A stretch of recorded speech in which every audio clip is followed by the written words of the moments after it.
I want you to turn to ஏசாயா 49ஆம் அதிகாரத்துல 14ஆம் வசனத்துல படிச்சீங்கன்னா, அங்க மனுஷனுடைய ஒரு எண்ணம், the people of Israel had this problem. அவர்களுக்கு பிரச்சனை இருந்ததுங்க.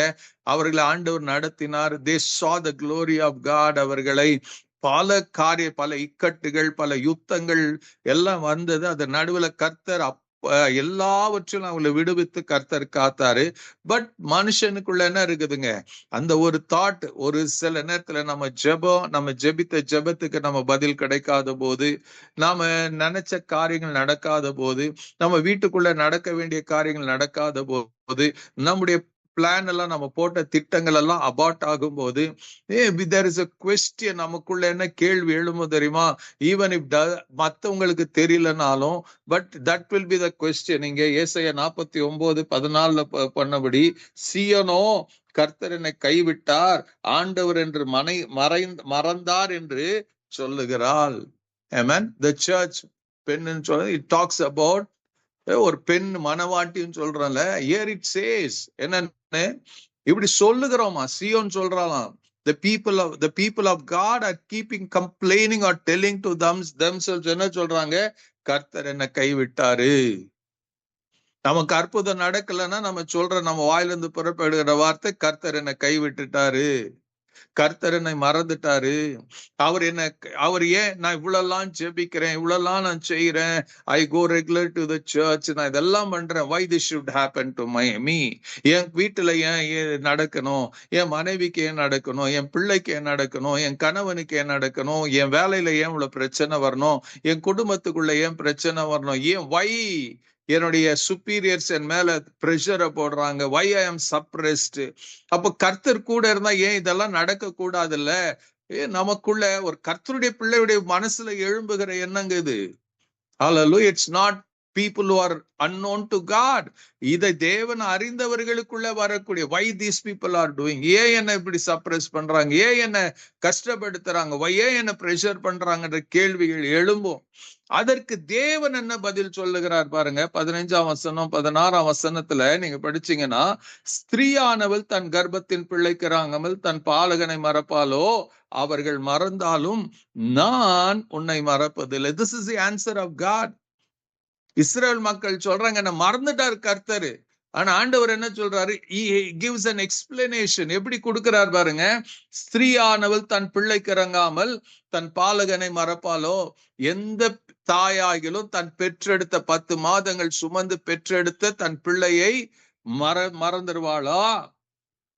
ஹல்லேலூயா. பிள்ளைக்கு இறங்காம இருப்பாங்களா? அந்த பிள்ளை அழுதா சும்மா இருப்பாங்களா? அழுதுட்டு போகட்டும்னு விட்டுருவாங்களா? என்ன பண்ணுவாங்க?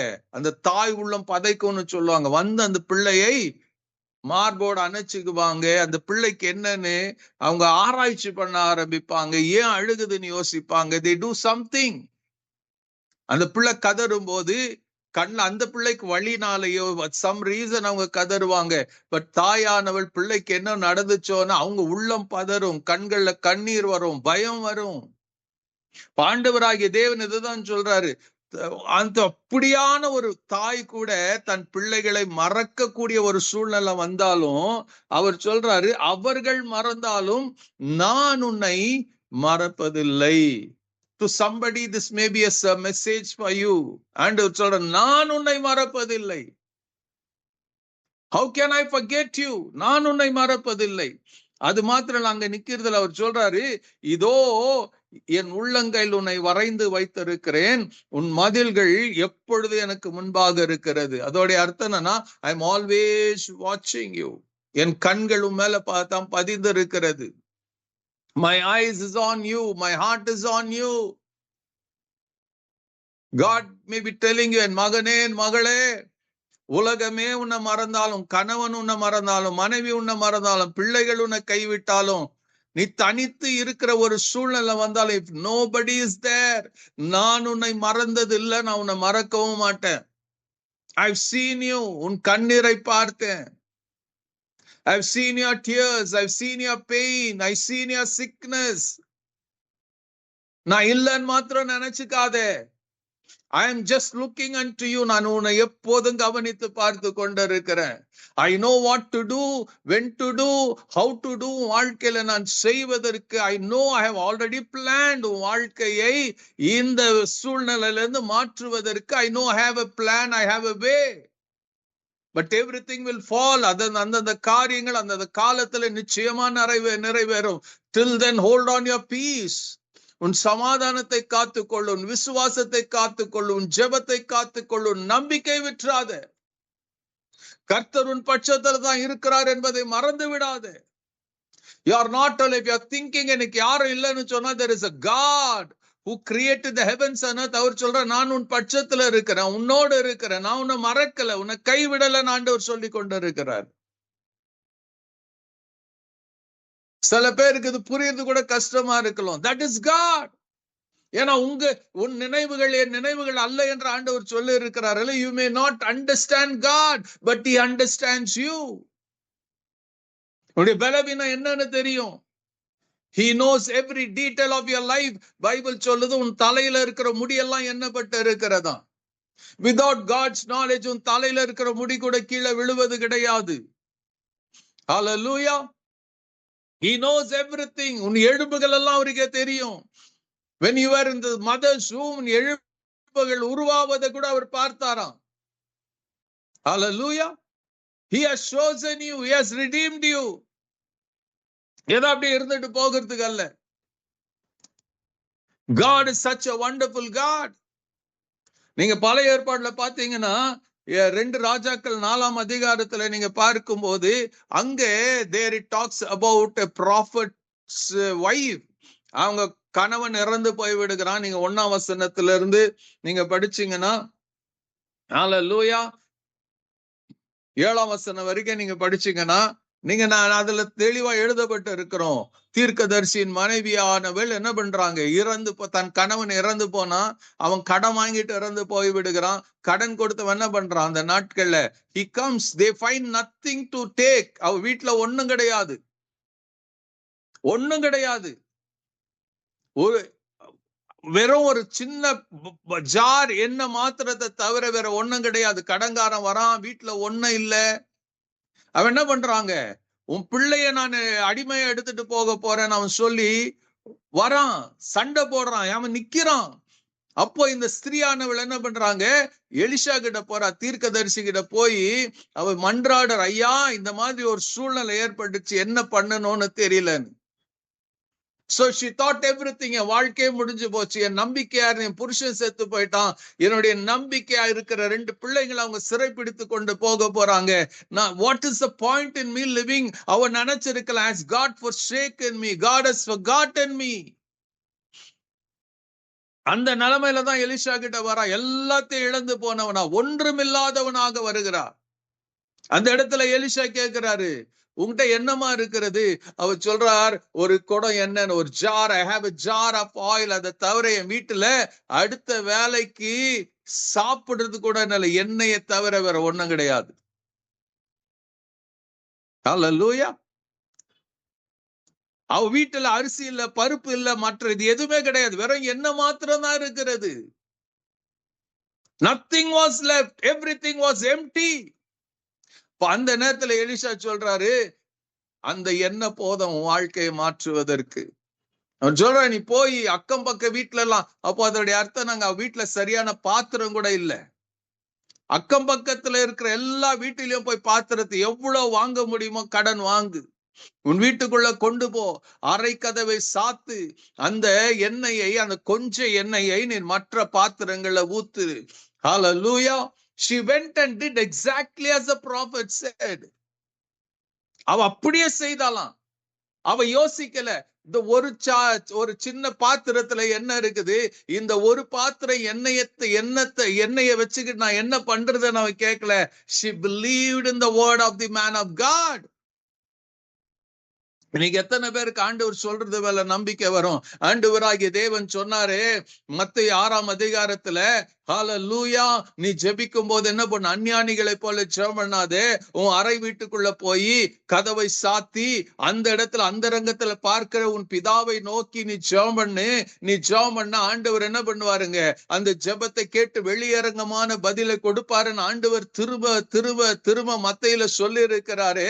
இன்னைக்கு எத்தனை பேர் அப்படின்னா ஜெபிக்கிறோம்? How many dare to believe the word of Christ and begin to pray?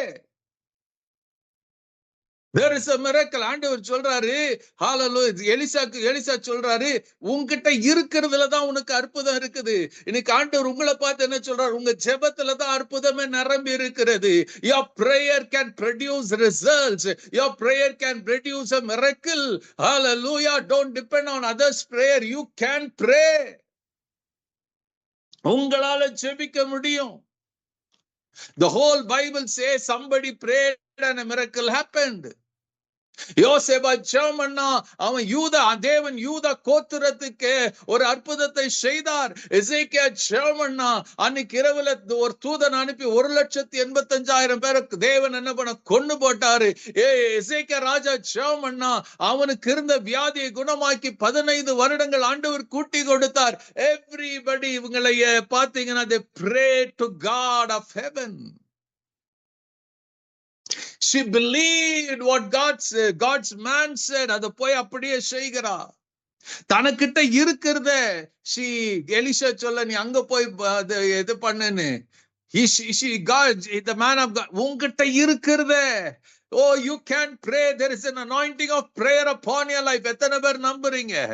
If there is no Holy Spirit, if you have no anointing, you cannot pray.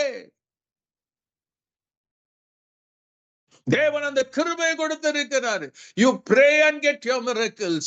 You pray, you will see your miracles.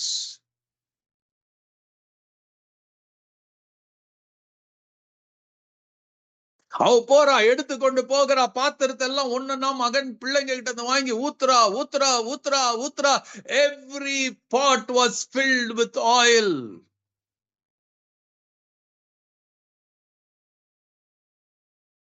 அடுத்து ஒரு பாத்திரத்தை இல்லன்னு சொல்லும் போதுதான் அந்த பாத்திரத்துல இருந்து வருகிற என்ன நின்று போனது. அதே போலதான் நம்முடைய வாழ்க்கையில there is an God has placed an anointing of prayer upon your life. இந்த சத்தத்தை கேட்கிற ஒவ்வொருவரும், please, if you have not praying, begin to pray. Begin to pray. தேவ சமூகத்துல உங்க இருதயத்தை ஊற்றுங்க. அன்னாளுடைய வாழ்க்கை கவனிச்சு பாருங்க. Every year they came as a family and went back to their home. அந்த particular வருஷத்துல அன்னாள் அழுகிறாள். She cried, she wept, she was so painful in her heart. She went and poured her heart to God. அந்த அன்னைக்கு தான் God opened the room. அவ கற்பத்தை திறந்தார். ஒரு சாமுவேலை தேவன் தீர்க்கதரிசியா கொடுத்தாரு. In everywhere you see those who prayed, God did mighty things. Bible சொல்லுது, ஐசாக்கு கல்யாணம் நடக்குது, 20 வருஷம் குழந்தை இல்லையா. He began to pray for his wife Rebecca. Bible சொல்லுது, God gave them twins.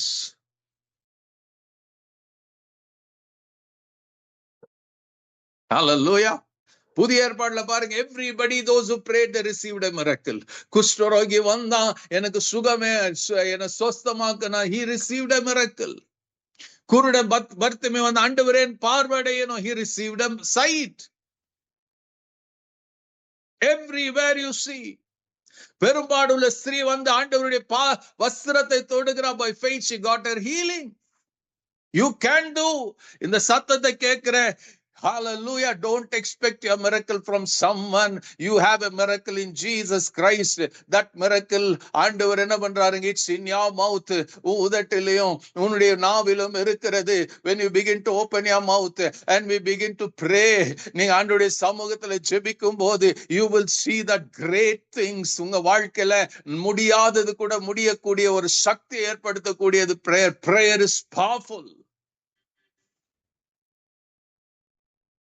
நான் நேற்றைய தினத்துல கூட சொன்னேன், நானு இஸ்ரவேல் மக்களுடைய பெருமூச்சு, they were just groaning in their spirit. அந்த ஜெபத்தை கர்த்தர் கேட்டாராம். God sent a deliverer through Moses. அப்ப உங்களுக்கு எனக்கு செய்ய மாட்டாரா? அவர் சொல்றாரு. ஹல்லேலூயா. ஒரு தாய் மறப்பாலோ தன் பிள்ளையை, அவள் மறந்தாலும் நான் உன்னை மறக்கிறது இல்ல. உன் மதில்கள் எப்பொழுது எனக்கு முன்பாக, I'm just watching over you. You are in my mind. You are in my heart. என் மகனே, என் கண்கள்ல நீங்க இருக்கிறீங்க. I have not forgotten you. I have not forsaken you. ஆனா நீ, what are you doing? நீ ஜெபிக்காம என்ன பண்ற? You are wasting your time. You are looking to others for a miracle. Because why நான் என்னால அற்புதம் செய்ய முடியாத இடத்துக்கு வந்துட்டீங்களா? I am still the miracle working God. I am the God of the Bible. I have done so many wonders.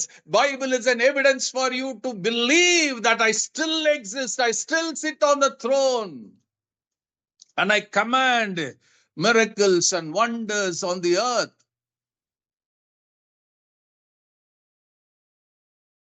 Hallelujah. Will you believe? Will you trust God? அந்த நம்பிக்கையோட நாம ஜெபிக்கலாம். Hallelujah. Let us give glory to God.